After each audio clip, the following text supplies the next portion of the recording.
Hola con todos, bienvenidos a una edición más de La Barricada, un espacio de análisis, debate, promovido por el Movimiento Socialista Andino Amazónico Vanguardia.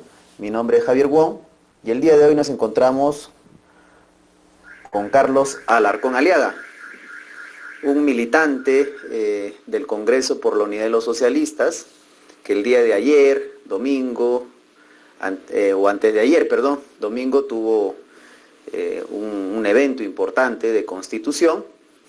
Y bueno, es también autor de su último libro, se llama El Capital Hoy, Capitalismo y Crisis en el siglo XXI.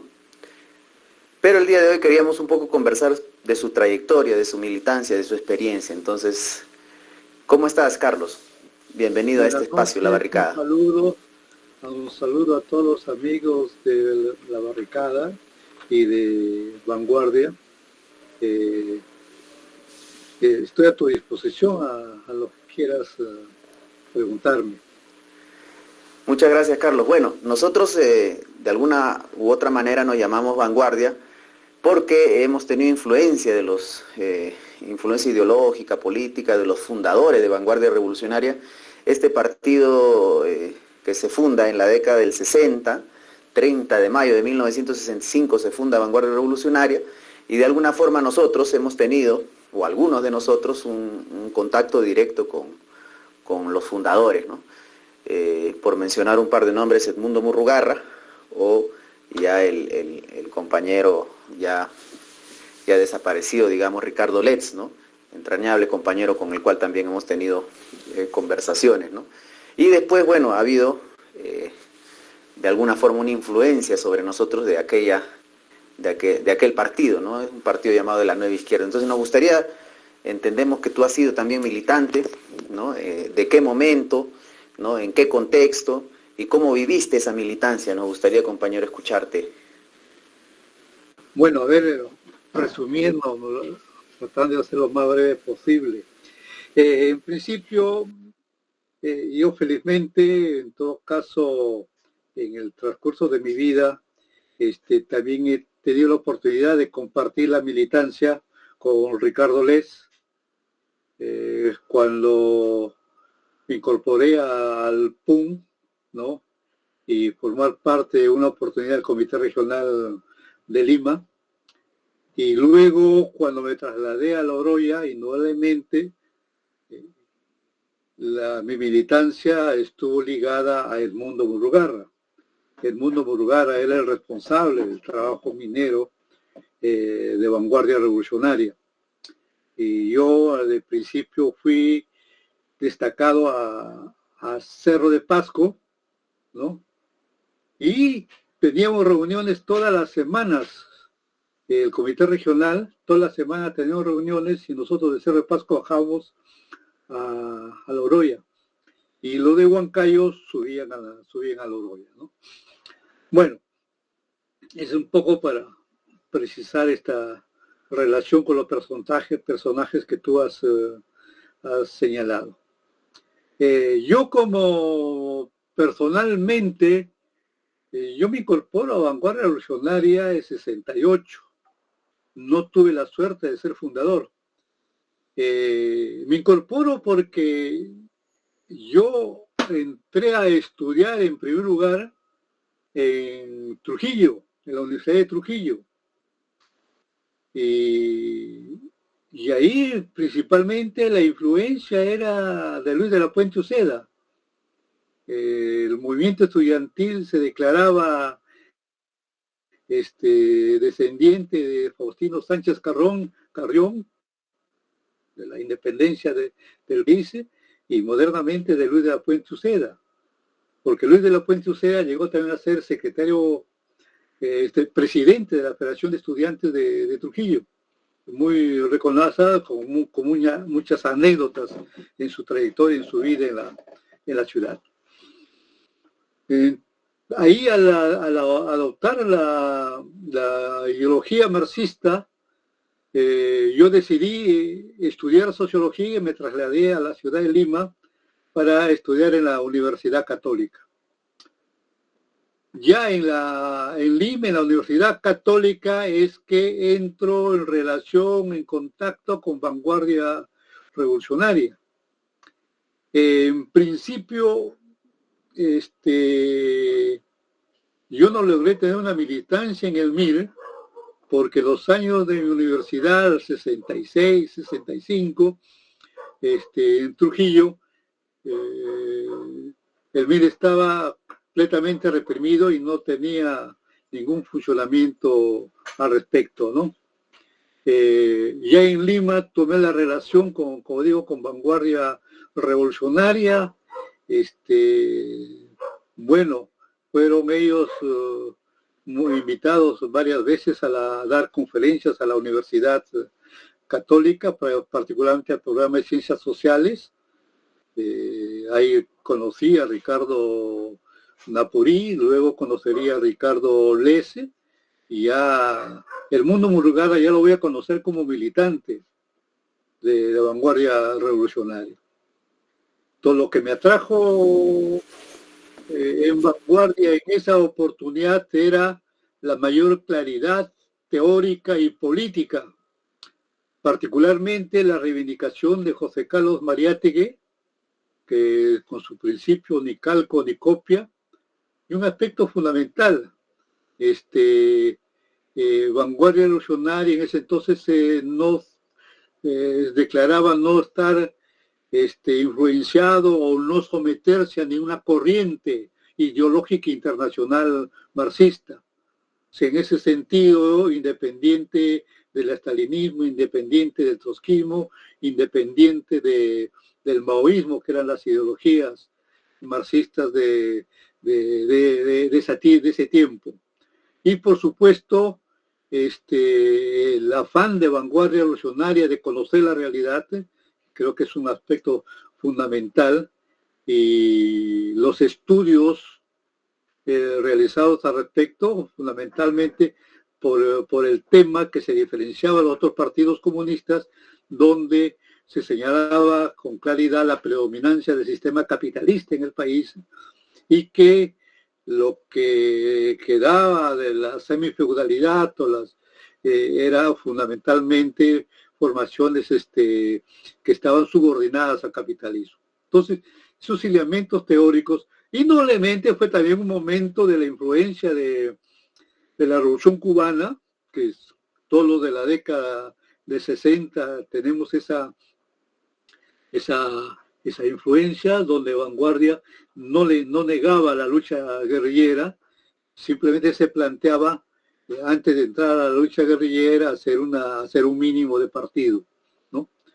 Y bueno, la militancia de Vanguardia, por esos componentes, era una militancia con mucha mística, mucha disciplina, mucha entrega, una voluntad de la militancia de Vanguardia Revolucionaria de entregar su vida a la revolución. Eso fue una de las características. Es por eso que yo, en 1970, fines del 70, ¿no? Se me plantea la propuesta del partido de trasladarme a trabajar con el movimiento minero. Yo primeramente había trabajado no en el movimiento estudiantil, sino había trabajado en el movimiento obrero, particularmente en construcción civil, con los trabajadores de construcción civil, y trabajaba y asistía regularmente a las sesiones del Sindicato de Construcción Civil de Balneario del Sur, que había en ese entonces. Compañero, un poquito para entenderte, o sea, tú te habías trasladado de la ciudad de Trujillo como estudiante universitario a la Universidad Católica de Lima, y sí, cuando de alguna forma entras a militar a Vanguardia, cuando tú dices me destacan, o yo trabajo y participo, ya, ¿significa que dejaste los estudios y te metiste de obrero en de la construcción civil, o cómo era la...? Tienes razón. En primer lugar, es que yo seguía siendo estudiante, mientras estaba en Lima, seguí estudiando sociología, y como trabajo político, mi trabajo era en construcción civil, con los trabajadores de construcción civil, a construir partidos, a construir células en construcción civil. Entonces nosotros logramos construir la primera célula de vanguardia revolucionaria en Balneario del Sur, como te estoy diciendo, tener una fuerza importante ahí, aunque indudablemente Vanguardia Revolucionaria había tenido un líder en ese monte que era histórico, el compañero Manco, que era dirigente de construcción civil también. Entonces, por eso que lo teníamos como una base importante de construcción civil. Yo me incorporo a Vanguardia Revolucionaria, me incorporo a trabajar al movimiento obrero de construcción civil. O sea, no entré como trabajador. Es cuando yo me destaco a Cerro de Pasco, o sea, el que me destaca es el partido para hacer militancia en el proletariado minero.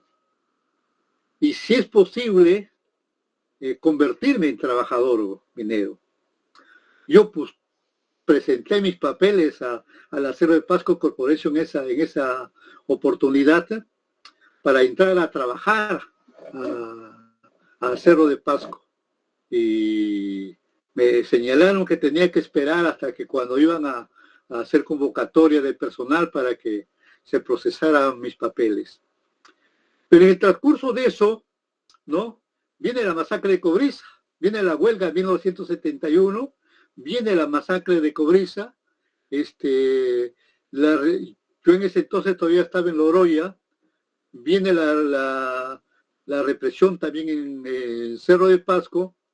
Entonces esas tentativas, esas posibilidades de entrar a trabajar como trabajador, indudablemente se frustraron.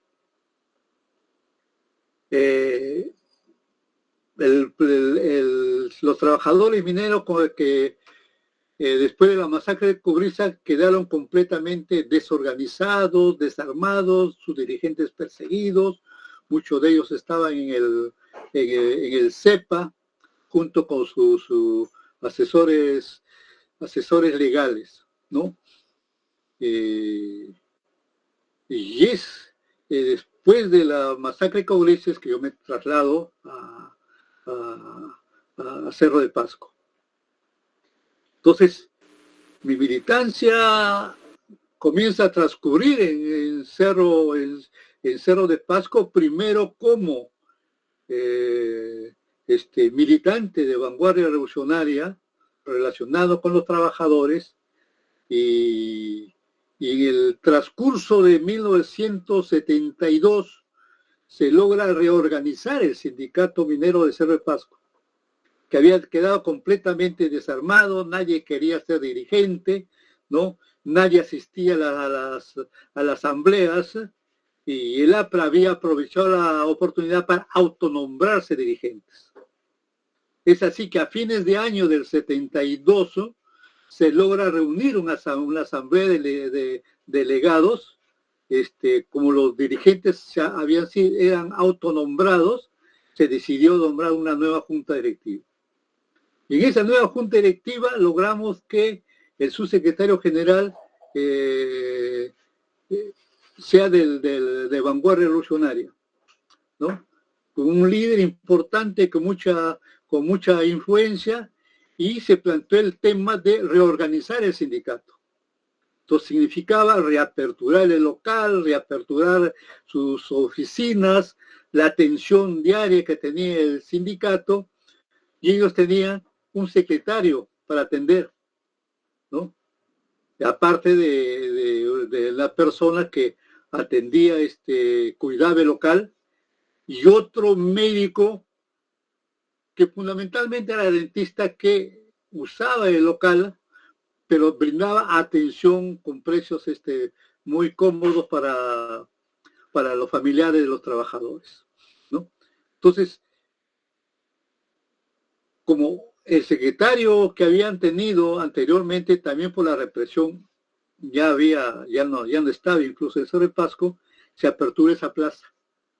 Y yo postulé a esa plaza de ser trabajador del sindicato. Y gané y pasé a ser el secretario del sindicato, ¿no?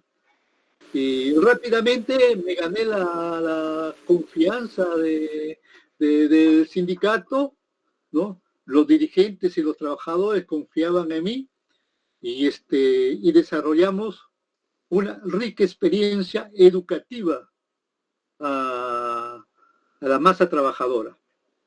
Como te estaba explicando, era un momento que nadie quería ser dirigente sindical, que nadie quería hacer asambleas y teníamos que reconstruir el movimiento del sindicato.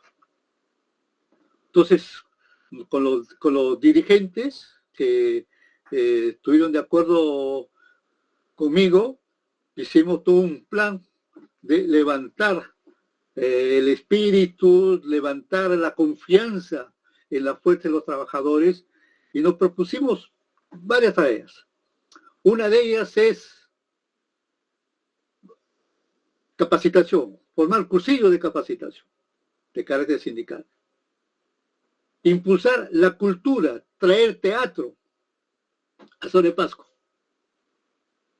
Habían varios grupos de teatro en el Perú, de Chimbote había un grupo que lo llevamos a Cerro de Pasco, había otro grupo en Huancayo, la UNI tenía su propio grupo de teatro, ellos asistieron, y principalmente en esa oportunidad el Teatro Yuyascani, que había precisamente creado su obra Puño de Cobre, y que fue indudablemente una obra fundamental para el trabajo que nosotros estamos realizando, ¿no?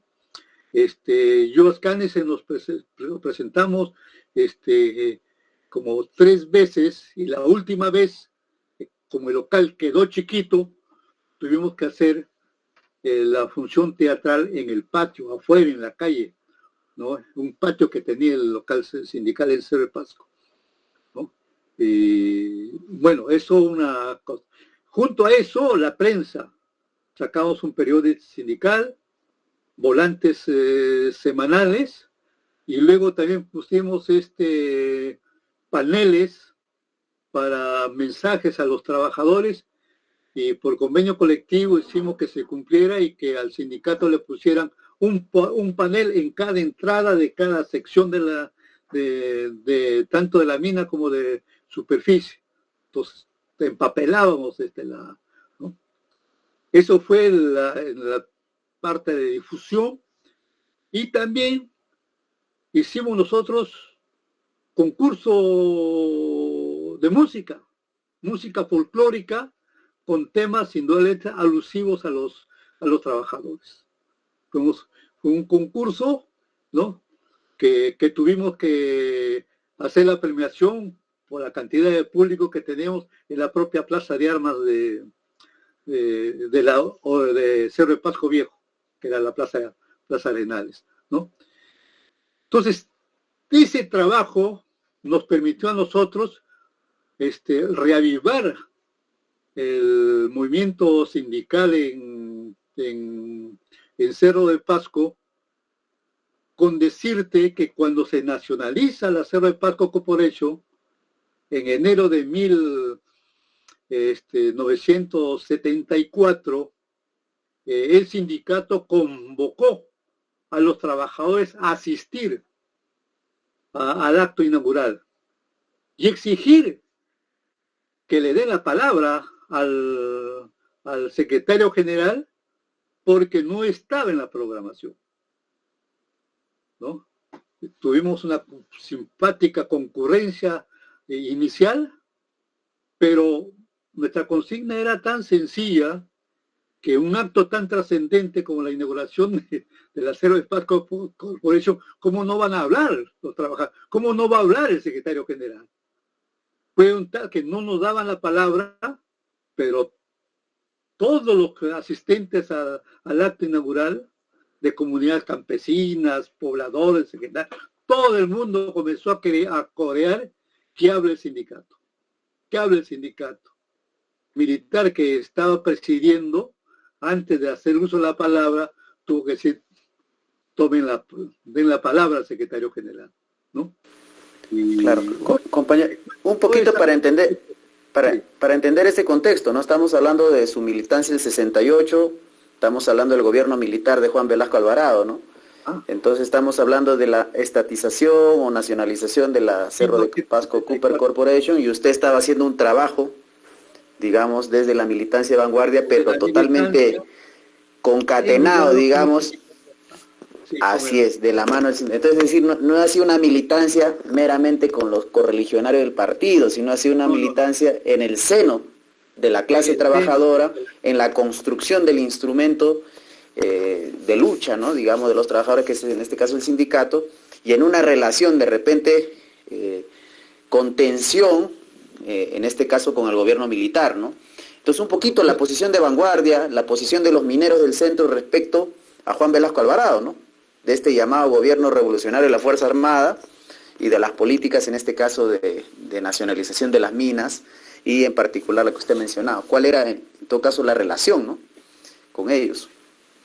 Claro, mira, yo he estado obviando eso, pero en tanto pensaba que la relación que habían tenido con el mundo Murugarra, pero en la época actual, Vanguardia Revolucionaria consideraba que el gobierno militar era un gobierno que representaba intereses de la burguesía nacional.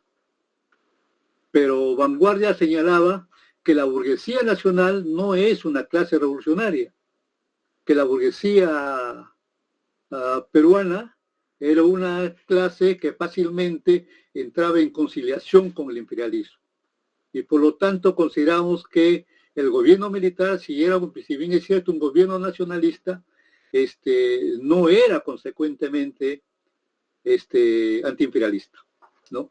Eso era la caracterización, y por lo tanto el movimiento minero mantenía su autonomía, su independencia del gobierno militar.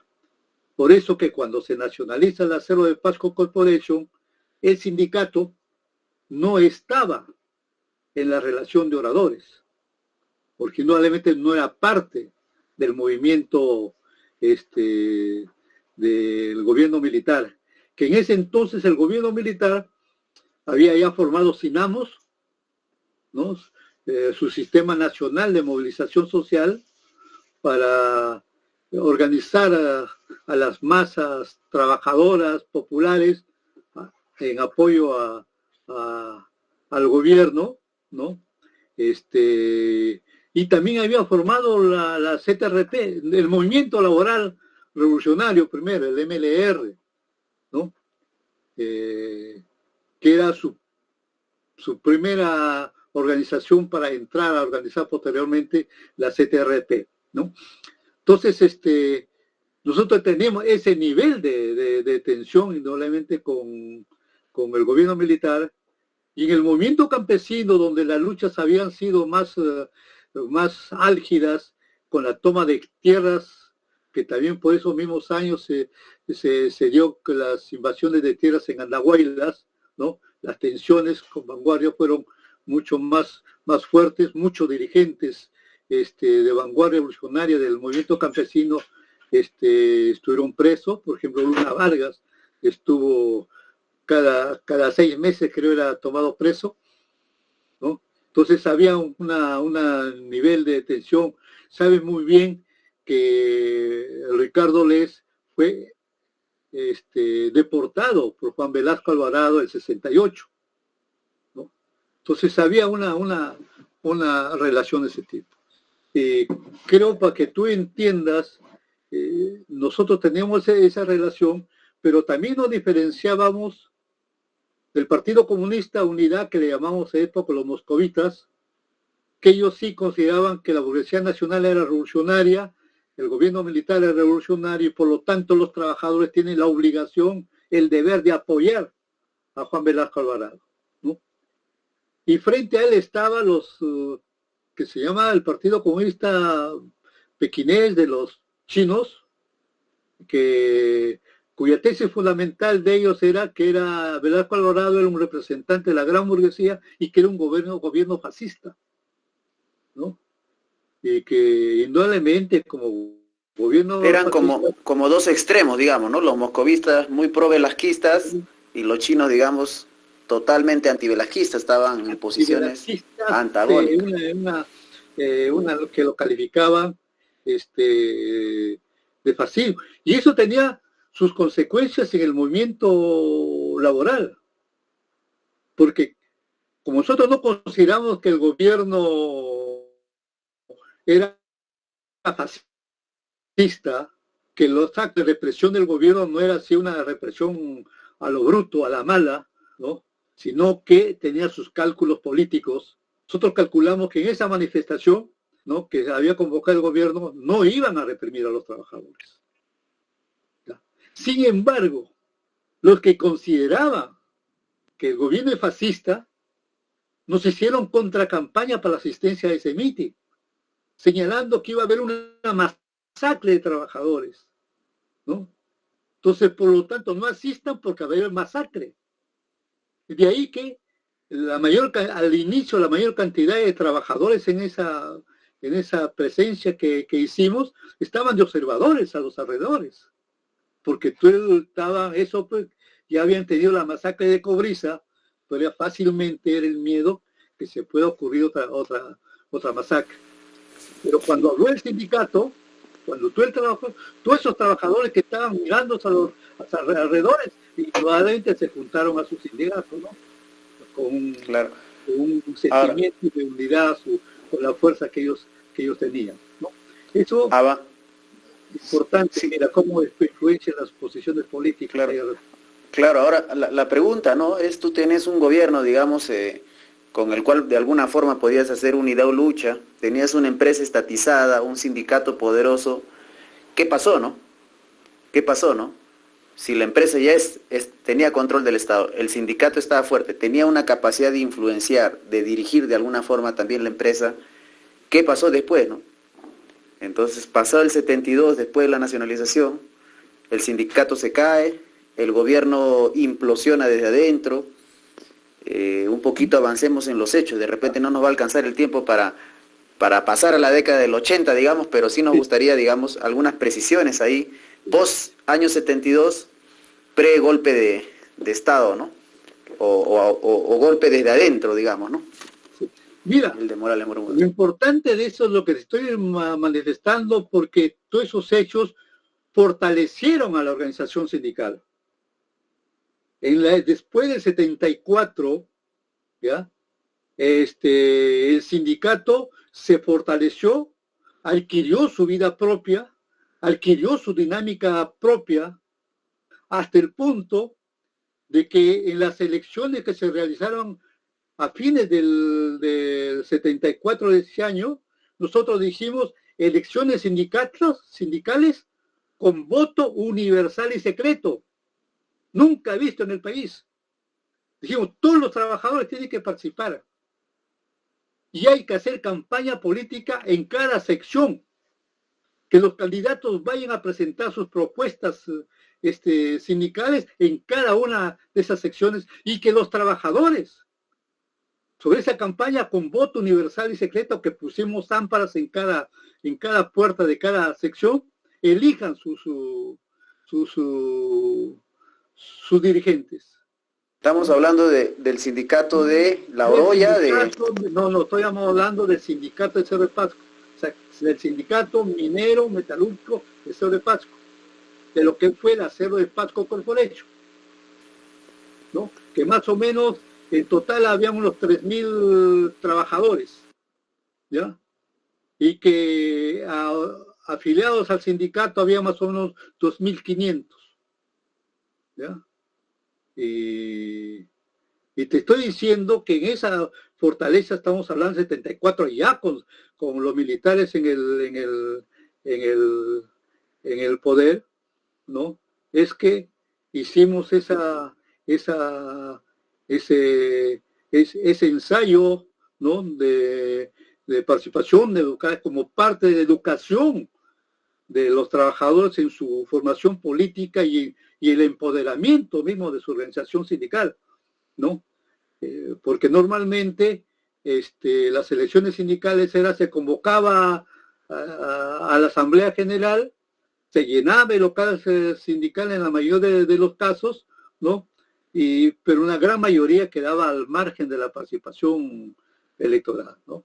Y eso, indudablemente, era parte del fortalecimiento de la organización. Y se hizo, indudablemente, compitiendo con la lista del APRA, compitiendo con la lista en ese caso, del gobierno, aliado con el Partido Comunista, ¿no? Patria Roja intentó hacer presentar su propia lista. Lo que sucede es que el comité electoral lo anuló porque habían cualquier cantidad de firmas falsificadas que no correspondían, ¿no? Entonces se anuló, los propios mismos dirigentes de Patria Roja dijeron, sí, no hemos podido juntar las firmas y no hicieron problemas, ¿no? Entonces, bueno, pero de repente este hecho para decirte que se fortaleció. Es en esas circunstancias que yo, como secretario del sindicato, la Asamblea General del sindicato me nombra su director de su escuela sindical.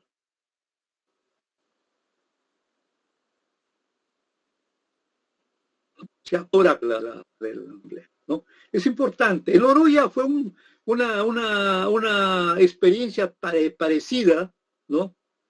Y ahí estaba actuando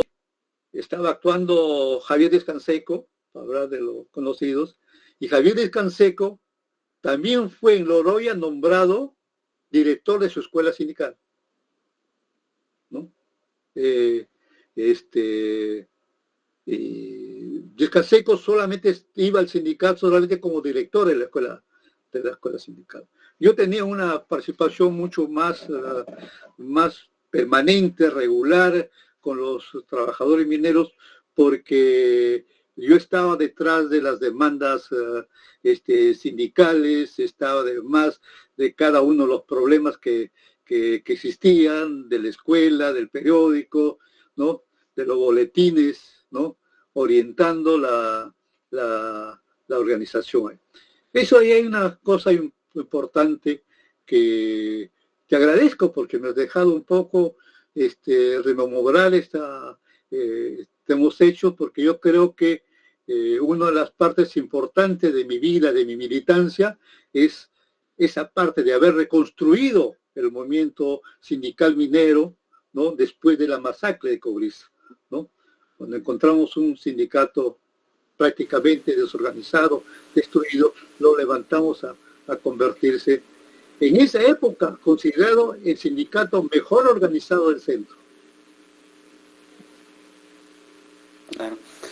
Compañero, bueno, ahorita el tiempo ya prácticamente se ha consumido, sí. Pero lo que tú tenías era una empresa de alguna forma, sea privada, extranjera, sea estatal, tenías una base de alguna forma sindical, ¿no? Eso después se va a privatizar y se va a fragmentar. En el proceso largo de privatización y de agonía de lo que fue la Cerro de Pasco Copper Corporation, se va a terminar fragmentando, ¿no? Privatizando y fragmentando en 1000 empresas, ¿no? Sí. Entonces hasta la última concesión que le dan a Toromocho, ¿no? Los chinos, antes era todo un complejo realmente el centro, ¿no? Entonces de alguna forma de repente el imperialismo pensó, ya lo dejo para una segunda sesión, elucubrar eso, cómo se privatiza y se fragmenta, y no solo se fragmenta en varias empresas, sino que además dentro de cada empresa hay decenas de contratas, ¿no? Lo cual no permite una base de trabajadores con la cual trabajar, y de alguna forma trabajadores en y de los mineros en como una, bueno, como un tema a debatir, ¿no? Yo creo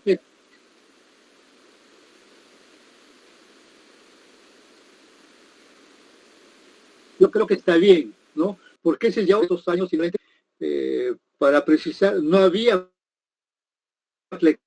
flexibilización laboral, había una ley que se había dado de estabilidad laboral, que los trabajadores lo consideraban incluso insuficiente, pero le daba determinadas garantías a su funcionamiento, que es una cosa importantísima, ¿no? que, que de hecho lo que te he contado, te he narrado, facilitaba. Porque, como te estaba diciendo, nosotros no veíamos a Velasco como un gobierno fascista de la gran burguesía, sino un gobierno nacionalista que va a hacer su reforma, pero va a ser inconsecuente, va a ser trunco, y por lo tanto, que limitado. sí, ¿no? Y termino con esto, para ponerte otra anécdota. Nosotros en la educación de los trabajadores no les prohibíamos cualquier debate. Porque la empresa, ya con los militares, también convocaron en Cerro de Pasco a su curso de capacitación. Y el acuerdo nuestro fue asistir a ese curso de capacitación. No es que la empresa decía, va a convocar a sus trabajadores a lo que ellos quieren, ¿no? Entonces, vamos ahí. Los propios dirigentes esclarecidos vayan ahí a debatir con los profesores que trae la empresa. O sea, no era una cosa de rompimiento así tajantemente, ¿no? Porque luego el gobierno militar va a formar las comunidades laborales, va a formarse la comunidad minera, van a entrar a participar trabajadores en la comunidad minera, ¿no? A un principio un poco desatendido. Lamentablemente ya a ese periodo de la comunidad minera gozaba muy poco, solamente una primera parte cuando fue elegido como presidente de la comunidad minera, de Centromín en este caso, a Jesús Riveros. Jesús Riveros había sido uno de los dirigentes radicales, clasistas del sindicato de Morococha, ¿no? Entonces, los trabajadores también vieron la posibilidad de la comunidad minera como un instrumento para apoyarse en su lucha. Y eso, indudablemente, con lo que fue el gobierno militar de Velasco Alvarado. Posteriormente viene la contrarreforma, ¿no? Y va a cambiar la cosa. Aunque la comunidad minera va a terminar de desaparecer recién con Fujimori, ¿no? Porque la comunidad minera de Centromín va todavía a perdurar, la comunidad minera va a tratar de dar una orientación clasista también a su labor, pero como tú dices, es para otra reunión. Compañero Carlos, muchas gracias por estar con nosotros y compartir su experiencia de vida, su experiencia como militante político revolucionario, y esperamos tener otra sesión para continuar, ¿no? De repente, cronológicamente, ya en esta segunda etapa de contrarreforma, o ya pasar de repente a la década del 80, donde seguramente tiene usted mucho que compartir con nosotros de las generaciones ya del siglo XXI, sí, ¿no? Claro, de fines del siglo XX y del siglo XXI. Gracias, compañero. Ya. Hoy termino, ¿no? Porque es ya otra experiencia. Adelante. Pues es otra experiencia, porque en 1976 yo dejé Cerro de Pasco, ¿no? Dejé Cerro de Pasco y fui a Loroya a hacer mi militancia en Loroya, que sus principales cuadros políticos habían salido, y Escanseco había salido de Loroya, el compañero Toche también había salido de Loroya. Entonces habían entrado compañeros que recién comenzaban a tener una experiencia militante, y bueno, dejé Cerro de Pasco y me fui a Loroya.